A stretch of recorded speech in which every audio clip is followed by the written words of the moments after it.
ನಮಸ್ಕಾರ ಸ್ನೇಹಿತರೆ. ಕಾಳಿಂಗ ಮರ್ದನದ ನಂತರ ಕೃಷ್ಣನ ಕೀರ್ತಿ ಬೃಂದಾವನದಲ್ಲೇ ಅಲ್ಲ, ಸುತ್ತಮುತ್ತಲ ಪ್ರದೇಶಗಳಿಗೂ ವ್ಯಾಪಿಸುತ್ತದೆ. ಈ ವಿಚಾರ ಮಥುರೆಯ ರಾಜನಾದ ಕಂಸನ ಕಿವಿಗೂ ಬೀಳುತ್ತದೆ.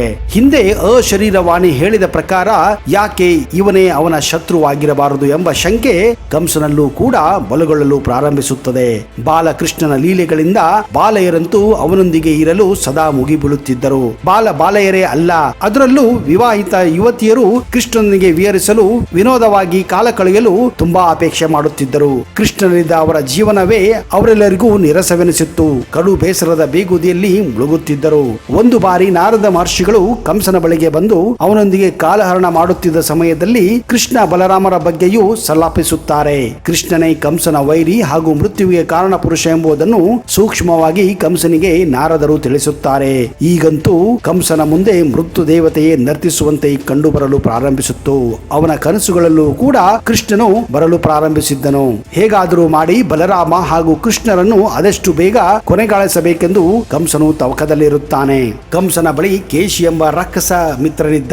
ಅವನು ಮಹಾಶೂರನು ಎಂದು ಪರಿಗಣಿಸಲ್ಪಟ್ಟಿದ್ದ. ಕಂಸನಿಗೆ ತುಂಬಾ ಆಪ್ತನಾಗಿದ್ದ.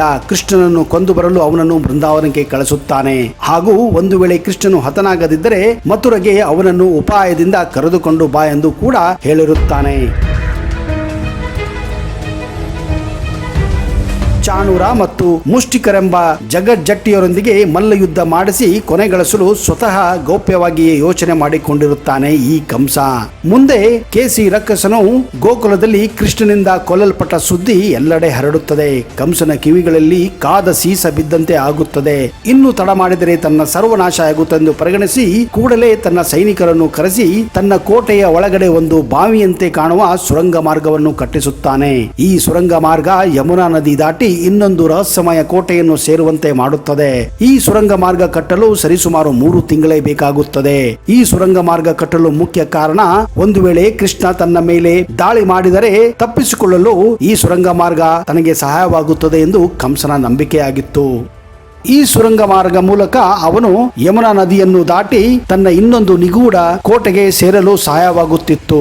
ಈ ಸುರಂಗ ಮಾರ್ಗವನ್ನು ನೀವು ಮಥುರಾದಲ್ಲಿರುವ ಕಂಸನ ಕೋಟೆ ಅಥವಾ ಕಂಸ ಕಿಲ್ಲೆಯಲ್ಲಿ ಈಗಲೂ ಕೂಡ ಕಾಣಬಹುದು. ಯಮುನಾ ನದಿ ತಟ್ಟದಲ್ಲಿ ಕಂಸ ಕಿಲ್ಲ ಈಗಲೂ ಉಪಸ್ಥಿತ ಇದೆ. ಈ ಕಟ್ಟಡ ನಾಶವಾಗಿದ್ದರೂ ಆಗಿನ ಕಾಲದಲ್ಲಿ ಇದು ಕೃಷ್ಣನ ಸೋದರ ಮಾವ ಕಂಸನ ಮನೆಯಾಗಿತ್ತು. ಈ ಕೋಟೆಯನ್ನು ದೊಡ್ಡ ಪ್ರದೇಶದಲ್ಲಿ ಕಟ್ಟಲಾಗಿದ್ದು ಸುತ್ತಲೂ ಭದ್ರವಾದ ಗೋಡೆಗಳಿವೆ. ಬಹಳಷ್ಟು ಜನರ ಆಳ್ವಿಕೆಯಲ್ಲಿ ಕೈಗೆ ಸಿಕ್ಕಿದ್ದ ಈ ಕೋಟೆಯನ್ನು 16ನೇ ಶತಮಾನದಲ್ಲಿ ಅಂಬರದ ರಾಜ ಮಾನಸಿಂಗ್ ಜೀರ್ಣೋದ್ಧಾರ ಕೆಲಸವನ್ನು ಕೈಗೊಂಡಿದ್ದರು. ಹಾಗೂ ಜೈಪುರದ ಮಹಾರಾಜ ಸವಾಯಿ ಜೈಸಿಂಗ್ ಕೂಡ ಖಗೋಳ ವೀಕ್ಷಣಾಲಯವನ್ನು ಕಟ್ಟಿಸಿದ್ದು ಇದೇ ಕೋಟೆಯಲ್ಲಿ ಎಂದು ಹೇಳಲಾಗುತ್ತಿದೆ. ಕಂಸನ ಕೋಟೆ ಯಮುನೆಯ ಉತ್ತರ ದಂಡೆಯಲ್ಲಿದ್ದು ಈ ಕೋಟೆಯ ಬೃಹತ್ ಗೋಡೆಗಳು ನಗರವನ್ನು ಯಮುನಾ ನೀರಿನ ಅಲೆಗಳಿಂದ ರಕ್ಷಿಸುತ್ತಿದ್ದವು. ಈ ಕೋಟೆ ಈಗ ಪಾಳು ಬಿದ್ದ ಸ್ಥಿತಿಯಲ್ಲಿದ್ದು ಆದರೂ ಕೂಡ ಇನ್ನೂ ಇದು ಗಟ್ಟಿಮುಟ್ಟಾಗಿದೆ.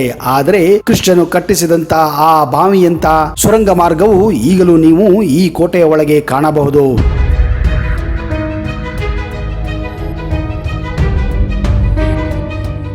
ಕಂಸನಲ್ಲಿ ಕೃಷ್ಣನ ಬಗ್ಗೆ ಭಯ ಉಂಟಾಗುತ್ತದೆ.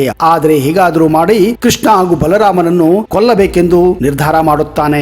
ಆಗ ಕಂಸ ನಂದರಾಯ ಹಾಗೂ ಯಶೋಧರಿಗೆ ಒಂದು ಆಜ್ಞೆಯನ್ನು ಹೊರಡಿಸುತ್ತಾನೆ. ಅದೇನೆಂದರೆ ಈಗಲೇ ತನ್ನ ಮಗನನ್ನು ಮಥುರೆಗೆ ಕಳಿಸಿಕೊಡಬೇಕೆಂದು.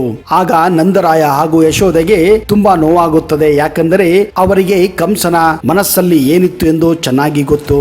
ಇದೇ ವೇಳೆ ಕೃಷ್ಣನನ್ನೇ ಮನಸ್ಸಿನಿಂದ ತುಂಬಿಕೊಂಡಿದ್ದ ರಾಧೆಯು ಬೇರೆ ಹೆಂಗಸರಂತೆ ಕೃಷ್ಣ ಎಲ್ಲಿಗೂ ಹೋಗಬಾರದೆಂದು ರೋಧಿಸುವುದಿಲ್ಲ. ನೀನು ದೈಹಿಕವಾಗಿ ಬೇರ್ಪಟ್ಟರೂ ನನ್ನ ಜೊತೆ ಸದಾ ಇರುತ್ತಿ. ನೀನು ಲೋಕ ಕಲ್ಯಾಣಕ್ಕೆ ಹುಟ್ಟಿರುವನು.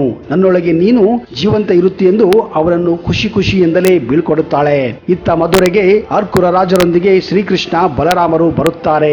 ಇಡೀ ಮಥುರಾ ನಗರವನ್ನು ಚೆನ್ನಾಗಿ ನೋಡಬೇಕೆಂದು ಬಲರಾಮ ಮತ್ತು ಕೃಷ್ಣ ನಗರದಲ್ಲೆಲ್ಲ ಓಡಾಡುತ್ತಾರೆ.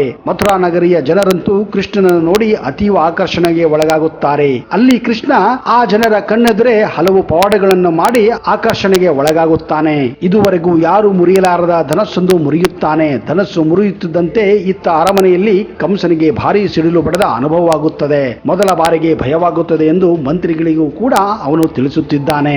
ಅಲ್ಲಿಗೆ ಕೃಷ್ಣ ಬಲರಾಮರು ರಥದಲ್ಲಿ ಬಂದು ದರ್ಬಾರವನ್ನು ಪ್ರವೇಶಿಸುತ್ತಾರೆ. ದ್ವಾರದಲ್ಲಿ ನಿಂತಿದ್ದ ಆನೆಗಳು ಕೃಷ್ಣನ ಮೇಲೆ ದಾಳಿ ಮಾಡಬೇಕಿತ್ತು. ಆದರೆ ಕೃಷ್ಣನನ್ನು ನೋಡಿ ಅವು ಸೊಂಡಿಲೆತ್ತಿ ನಮಸ್ಕರಿಸುತ್ತವೆ. ಮುಂದೆ ಮಲ್ಲ ಯುದ್ಧದಲ್ಲಿ ಮಹಾನ್ ಜಟ್ಟಿಗಳೊಂದಿಗೆ ಕೃಷ್ಣ ಬಲರಾಮರು ಹೋರಾಡಿ ಎಲ್ಲರನ್ನೂ ಮಣಿಸುತ್ತಾರೆ. ಇದನ್ನು ಕಂಡ ಕಂಸನು ಆತಂಕಕ್ಕೆ ಒಳಗಾಗುತ್ತಾನೆ.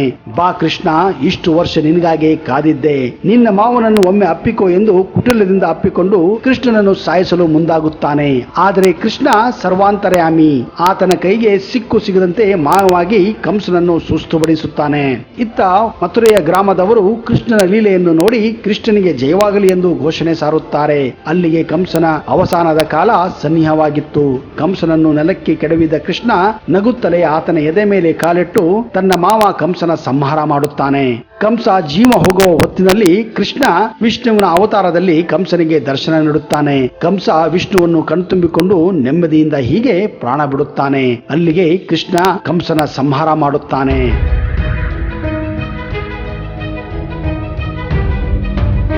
ಸ್ನೇಹಿತರೆ, ಒಂದು ವೇಳೆ ನೀವು ಮಥುರಾ, ಗೋಕುಲ, ಆಗ್ರಾ ಕಡೆ ಹೋದರೆ ದಯವಿಟ್ಟು ಕಂಸ ಕಿಲ್ಲಾಗೆ ಭೇಟಿ ಕೊಡಿ. ಹಾಗೂ ಅಲ್ಲಿಯ ಅದ್ಭುತವಾದಂತಹ ಹಾಗೂ ನಿಗೂಢವಾದಂತಹ ಆ ಬಾವಿಯ ತರ ಕಾಣುವ ಸುರಂಗ ಮಾರ್ಗವನ್ನು ಕೂಡ ನೋಡಿ. ಇದೊಂದು ಅದ್ಭುತ ಚಿತ್ರಣವಾಗಿದೆ. ಮುಂದಿನ ಭಾಗದಲ್ಲಿ ಕೃಷ್ಣನ ಬಗ್ಗೆ ಇನ್ನೂ ಹಲವಾರು ವಿಷಯಗಳನ್ನ ಹೇಳೋಕೆ ಪ್ರಯತ್ನ ಮಾಡ್ತೀನಿ. ಅಲ್ಲಿಯವರೆಗೆ ಜೈ ಹಿಂದ್, ಜೈ ಕರ್ನಾಟಕ ಅಂಡ್ ಟೇಕ್ ಕೇರ್.